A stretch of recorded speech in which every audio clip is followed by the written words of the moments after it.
You can create a new flavor of coffee, but you cannot make coffee daily.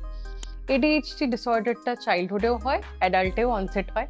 Creativity, innovation, out of the box thinking এই টাইপের জিনিসে মানুষ যারা normal নিউরোটিপিক্যাল তাদের থেকে better perform করে। আমি সবসময় একটু ক্লামজি, অথবা আমি অনেকক্ষণ টানা কাজ করতে পারি না, বা আমার হয়তো ইমোশনাল রেগুলেশন মানে রাগের সমস্যা হয়। অনেক পেশেন্টরাই যাদের ADHD আছে তারা ছোট থেকে জানে না যে তারা ADHD-তে সাফার করছে। নমস্কার, আমি doctor Pubali Chowdhury, consultant psychiatrist based in Kolkata. কফির নতুন একটা ফ্লেভার হয়তো ওনারা ক্রিয়েট করে ফেলবেন, কিন্তু রোজ সকালে উঠে কফি বানাতে পারবেন না। এটা যদি একটা সাইকিয়াট্রিক ডিসঅর্ডার ব্যাপারে বলা হয়, তাহলে বলবো এটা হচ্ছে ADHD-র খুব সিম্পল একটা example. ADHD, attention deficit hypokinetic disorder. এই ডিসঅর্ডারটা নিয়ে এখনকার দিনে প্রচুর চর্চা হচ্ছে। অনেকে আমার কাছে পেশেন্টরা আসছেন ADHD ডায়াগনোসিস করার জন্য। ADHD এমন একটা ডিসঅর্ডার যেটাকে আমরা ঠিক ডিসঅর্ডার বলবো না just a difference in the way the brain works সেটা বলবো, এটা নিয়েও খুব ডিবেট আছে। মানুষ যারা ADHD ডায়াগনোসিসের জন্য আসছে তারা মেনলি কাজের ক্ষেত্রে ওয়ার্কপ্লেস প্রবলেম, রিলেশনশিপ প্রবলেম এবং নানা রকম ডে টু ডে ফাংশনিং এর সমস্যার জন্য আসছেন। হয়তো সকাল থেকে উঠে উনি বিছানা থেকে উঠতে পারছেন না, কাজে যেতে মনোযোগ লাগছে না, সবকিছুতে রেস্টলেস লাগছে এবং অনেক রকম ইম্পালসিভ বিহেভিয়ার্স চলে আসছে। ADHD কে ডিসঅর্ডার বলতে গেলে আমাদের নিউরোডাইভার্জেন্সের ব্যাপারে একটু কথা বলতে হবে, নিউরোডাইভার্সিটি কনসেপ্টটা একটু বুঝতে হবে এবং ADHD কম্পোনেন্ট গুলোর ব্যাপারে জানতে হবে। ADHD ডিসঅর্ডারটা চাইল্ডহুডেও হয়, অ্যাডাল্টেও অনসেট হয়। এটার একটা জেনেটিক কম্পোনেন্ট থাকে এবং এটা রেগুলেট করা যায় থ্রু মেডিসিনস এবং বিহেভিয়ারাল মেথডস। ADHD তিনটে মেজর কম্পোনেন্ট, একটা হচ্ছে ইনঅ্যাটেনশন, নেক্সট হাইপার অ্যাক্টিভিটি এবং নাম্বার 3 ইম্পালসিভিটি। তিনটে কম্পোনেন্টের ট্রিটমেন্ট প্রসেসও আলাদা এবং ADHD যে সবসময় ওষুধ লাগে তা কিন্তু না। বিহেভিয়ারাল মেথডস, নানা রকম থেরাপি, ওয়ার্ক প্লেসে নানা রকম অ্যাডাপ্টেশন বা অ্যাকোমোডেশনের মাধ্যমে ADHD ট্রিটমেন্ট করা সম্ভব। ADHD থাকলে এটা কি আমার ডিসঅর্ডার না এটা আমার স্ট্রেংথ? এটা বলতে গেলে বলবো যে ADHD কিন্তু নানাভাবে প্রেজেন্ট করে। অনেকেই ADHD আছে যারা creativity, innovation, out of the box thinking এই টাইপের জিনিসে মানুষ যারা নর্মাল নিউরোটিপিক্যাল তাদের থেকে বেটার পারফর্ম করে এবং এই ক্ষেত্রে ADHD অনেক সময় স্ট্রেংথ হয়ে যেতে পারে। অনেকেই যারা বিজনেস ওনার, এন্টারপ্রেনার বা নিজেরা ফ্রিল্যান্স ওয়ার্ক করেন তাদের মধ্যে অনেক সময় ADHD দেখা যায়। ADHD-রও अगेन দুটো টাইপ। যদি আপনি ADHD-কে রেগুলেট করতে পারেন তাহলে আপনার ADHD আপনার সুপার পাওয়ার হতে পারে। যদি আপনি ADHD-কে রেগুলেট না করতে পারেন, ADHD আপনার সবথেকে বড় এনিমি হয়ে যেতে পারে। তো এক্ষেত্রে বোঝা দরকার যে ADHD ডিটেকশন কিভাবে হয়। মেইনলি ডায়াগনোসিস আমরা ক্লিনিক্যালি করি। আপনি একজন সাইকিয়াট্রিস্টের কাছে আসবেন, উনি আপনার চাইল্ডহুড হিস্ট্রি, আপনার কারেন্ট সমস্যাগুলো, কি কি ক্ষেত্রে আপনার প্রবলেম হয়েছে সেগুলো সব জেনে ঠিকমতো অ্যাসেসমেন্ট করে আপনাকে ADHD ডায়াগনোসিস দেবেন। অনেকেই আমাদের কাছে আসে ইন্টারনেটে সেলফ অ্যাসেসমেন্টের বেসিসে বা গুগল বা চ্যাট জিপিটির মাধ্যমে ADHD ডায়াগনোসিস করে। ADHD ডায়াগনোসিসটা একজন মেন্টাল হেলথ প্রফেশনালের করা খুব দরকার, কারণ এটা কিন্তু শুধু জাস্ট খুব সিম্পল একটা ডায়াগনোসিস না।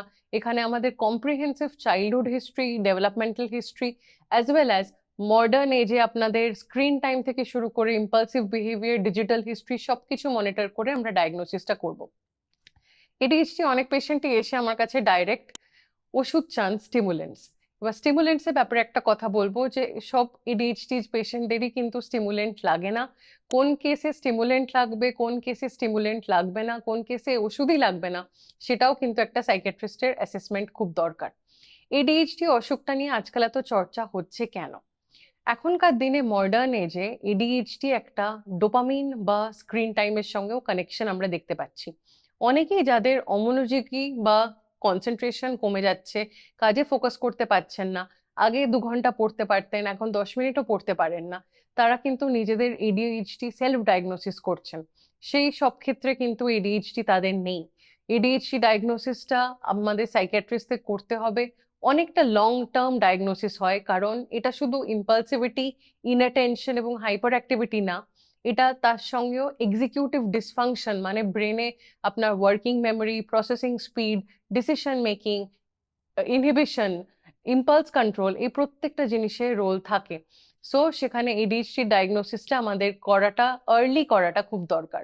অনেকেই অ্যাডাল্ট এডিএইচডি ডায়াগনোসিস কিন্তু 40-50 বছরেও পান। তো তারা হয়তো সারা জীবন কাটিয়ে গেছেন যে আমি ভালো কনসেন্ট্রেট করতে পারি না, আমার ব্রেনে সবসময় রেস্টলেস থটস আসে, আমি সবসময় একটু ক্লামজি, অথবা আমি অনেকক্ষণ টানা কাজ করতে পারি না, বা আমার হয়তো ইমোশনাল রেগুলেশন মানে রাগের সমস্যা হয়। কিন্তু তারা দেখছেন যে তাদের এই প্রবলেমগুলো ছোটবেলা থেকেই প্যাটার্ন হিসেবে চলছে।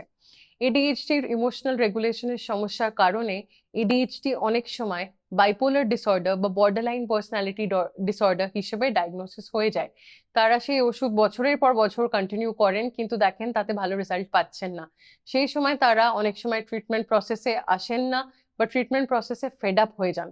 তো তাই জন্য বলবো যে আপনি এডিএইচডির অ্যাসেসমেন্ট করান, ট্রিটমেন্টও শুরু করান। এবং সব ক্ষেত্রে যে এডিএইচডি ট্রিটমেন্ট থ্রু মেডিকেশন তা কিন্তু না। নানা রকম বিহেভিয়ারাল মেথডস আছে, টোকেন ইকোনমি আছে, স্ট্রাকচারিং আছে, ডেইলি রুটিন মেনটেনেন্স আছে, লাইফস্টাইল মেজার্স এর খুব বড় রোল আছে। Diet, exercise, nutrition, Sunlight exposure, এগুলোর এডিএইচডি তে খুব বড় রোল আছে। এডিএইচডি তে আপনি কাজে প্রোডাক্টিভিটি কি করে আনবেন সেটা অনেক সময় নিউরোটিপিক্যালদের থেকে মেথড গুলো আলাদা। তো এটাই আপনার ট্রিটিং সাইকিয়াট্রিস্ট আপনাকে গাইড করতে পারবে। মডার্ন এজে যেখানে এত সবকিছু নিয়ে কনফিউশন, এআই একদিকে চলে আসছে, এত রকম কনফ্লিক্টস, যুদ্ধ সবকিছু চলছে, সেখানে এডিএইচডি কেন আমরা জেনেটিক্যালি ক্যারি করছি? এডিএইচডি কিন্তু আনসার্টেন সিচুয়েশন বা ক্রাইসিস সিচুয়েশন বা চ্যালেঞ্জিং সিচুয়েশনে অনেক সময় একটা সার্ভাইভাল অ্যাডভান্টেজ দেয়, যে কারণে এডিএইচডির জিন অনেক সময় পাস অন হয়ে যায় থ্রু জেনারেশনস।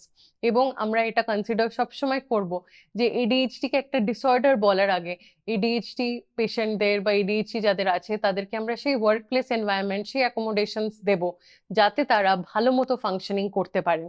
তবেই আমরা এডিএইচডির যে গিফটস গুলো, যেমন ধরুন innovation, creative thinking, out of the box thinking, এবং এই টাইপের যে প্রবলেম সলভিং, এই জিনিসগুলোয় ইম্প্যাক্ট করতে পারবো।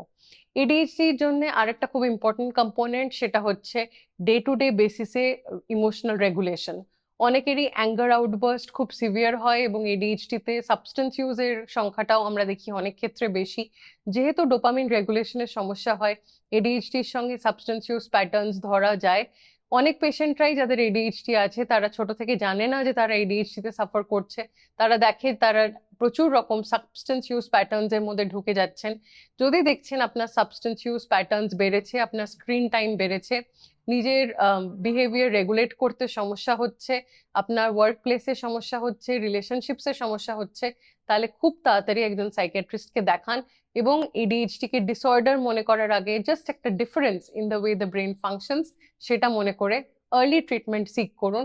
যেটা আগেও বললাম, stimulant is not the only treatment. Stimulant ছাড়াও এডিএইচডি মেডিকেশন, নন মেডিকেশন, ফার্মাকোলজিক্যাল, নন ফার্মাকোলজিক্যাল, সাইকোথেরাপি মেথডস, প্রচুর রকম ট্রিটমেন্ট অপশনস আছে। আপনার সাইকিয়াট্রিস্টই আপনাকে গাইড করতে পারবেন আপনার জন্য, আপনার লাইফ স্টেজ, আপনার এডিএইচডির সিভিয়ারিটি, কোন ট্রিটমেন্ট অপশনটা বেস্ট। এখানে আরেকটা কথা বলবো, এডিএইচডি মেলস এবং ফিমেলসে কিন্তু ডিফারেন্ট ভাবে প্রেজেন্ট করে। যেটা আমরা হাইপার অ্যাক্টিভিটি হিসেবে মেলে দেখতে পাই, সেটা আমরা অনেক সময় ফিমেলের রেস্টলেস মাইন্ড হিসেবে দেখতে পাই।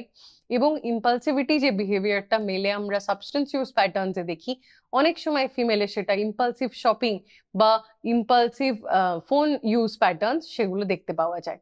তো এক্ষেত্রে এডিএইচডি ট্রিটমেন্ট আর্লি করান, যে কোনো সাইকিয়াট্রিক সমস্যার মতোই যত আর্লি ট্রিটমেন্ট করাবেন তত ভালো আপনি রেসপন্স পাবেন। এবং এই ভিডিওটা একজনের সঙ্গে শেয়ার করুন যার এডিএইচডি আছে। নমস্কার।